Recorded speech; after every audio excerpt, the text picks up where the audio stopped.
Assalamualaikum warahmatullahi wabarakatuh. Kami dari kelompok 8 kelas 05 SAKM 002 program studi S1 Akuntansi Universitas Pamulang. Di video kali ini dalam mata kuliah teori akuntansi kami akan menjelaskan mengenai biaya. Oke, langsung saja ke materi yang pertama. Biaya adalah arus keluar atas aset dan atau timbulnya kewajiban dari pengiriman atau produksi barang, penerimaan jasa, serta aktivitas lain yang merupakan operasi sentral suatu entitas yang sedang berlangsung. Selanjutnya, karakteristik biaya. Yang pertama adalah aliran atau penurunan aset. Dapat dikatakan biaya timbul harus terjadi kejadian yang menurunkan aset atau menimbulkan arus keluar. Aset dalam hal ini merupakan seluruh aset perusahaan sebagai satu kesatuan. Yang kedua, operasi utama yang terus-menerus. Agar menjadi biaya, konsumsi perusahaan harus berkaitan dengan kegiatan utama perusahaan atau sentral kesatuan usaha. Yang dimaksud kegiatan utama yaitu kegiatan penciptaan pendapatan yang direpresentasi dalam kegiatan memproduksi atau mengirim barang dan penyerahan atau pelaksanaan jasa. Selanjutnya, biaya dan rugi. Agar pemakai laporan keuangan mendapatkan tambahan informasi yang lebih lengkap, rugi dapat disertakan dalam laporan laba rugi sebagai penentu besarnya laba komprehensif. Rugi sebaiknya disajikan terpisah dari biaya. Istilah-istilah yang melekat pada pengertian rugi adalah: yang pertama, penurunan ekuitas atau aset bersih. Yang kedua, transaksi periferal atau insidental. Yang ketiga, selain apa yang didefinisikan sebagai biaya atau selain distribusi ke pemilik. Ada 4 sumber rugi yang diidentifikasi sebagai berikut. Yang pertama, periferal atau insidental. Yang kedua, transfer non-timbal balik kepada pihak lain. Yang ketiga, penahanan aset. Yang keempat, faktor lingkungan. Selanjutnya, pengakuan biaya. Pengakuan biaya tidak dibedakan dengan pengakuan rugi. Pengakuan menyangkut masalah kriteria pengakuan, yaitu apa yang harus dipenuhi agar penurunan nilai aset yang memenuhi definisi biaya atau rugi dapat diakui. Dan masalah saat pengakuan yaitu peristiwa apa yang menandai bahwa kriteria pengakuan telah dipenuhi. Selanjutnya, kriteria pengakuan yang dipenuhi SFAC nomor 5 yaitu 1. Konsumsi manfaat. Biaya atau rugi diakui bila manfaat ekonomik yang dikuasai suatu entitas telah dimanfaatkan atau dikonsumsi dalam pengiriman barang atau penyerahan jasa atau kegiatan lain yang merepresentasi operasi utama. Yang kedua, lenyapnya atau berkurangnya manfaat masa datang. Biaya atau rugi diakui bila aset yang telah diakui sebelumnya diperkirakan telah berkurang manfaat ekonomiknya. Selanjutnya, kaidah pengakuan APB. 1. Mengasosiasi sebab dan akibat. Beberapa kos diakui sebagai biaya atas dasar asosiasi langsung dengan pendapatan tertentu. Yang kedua, alokasi sistematik dan rasional.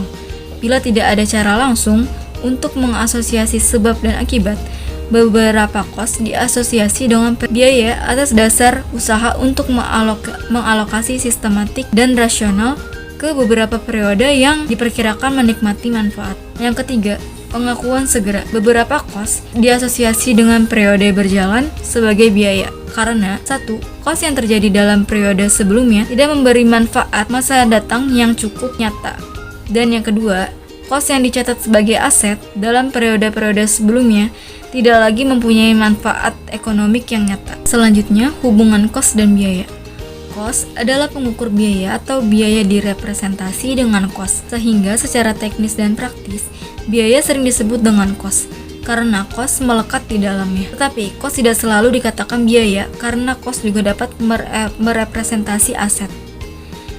Dan ada lagi proses dan konsep penandingan. Adalah proses penentuan laba dengan cara menukar atau menakar dahulu pendapatan untuk suatu periode dan barulah kemudian menentukan biaya berkaitan dengan pendapatan tersebut. Konsep atau prinsip penandingan adalah dasar pemikiran untuk menghubungkan pendapatan dan biaya sehingga laba yang dihasilkan bermakna. Selanjutnya ada masalah yang berkaitan dengan penandingan produk. Yang pertama ada identifikasi kos produk, kedua, produk usang dan musiman. Yang ketiga, identifikasi cost non-produk. Dan yang keempat, ada biaya antisipasian. Selanjutnya, ada alokasi sistematik dan rasional. Proses penandingan dengan periode sebagai penakar pendapatan dan biaya. Pada proses ini sering disebut penandingan periode.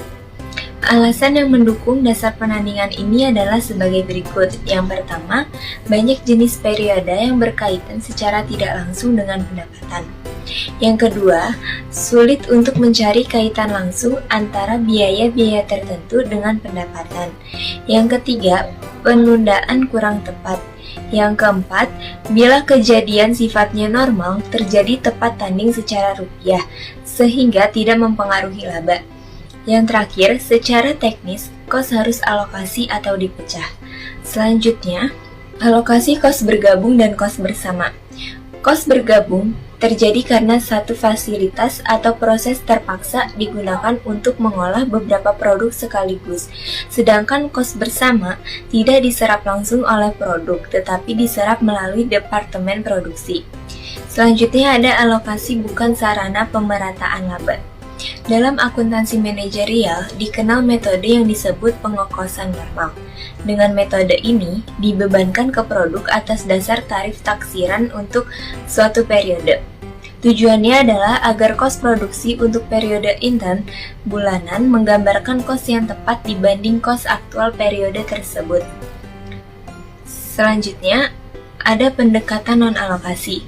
Arthur L. Thomas menyatakan bahwa alokasi biaya dapat dipertahankan bila 3 karakteristik berikut terpenuhi.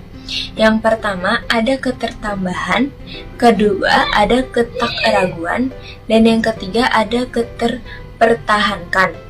Selanjutnya, ada pembebanan arbiter. Dalam pembebanan arbiter ada 4 hal. Yang pertama, basis sebab akibat atau alokasi sistematik tidak dapat ditentukan.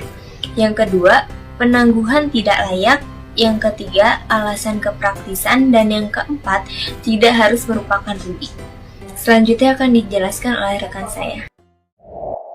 Baik, selanjutnya di sini ada metode asosiasi. Metode asosiasi menjadi basis untuk menentukan unit fisik terjual dan kos yang melekat dengan jumlah rupiah penjualan. Metode asosiasi atau asumsi aliran kos yang telah dikenal antara lain.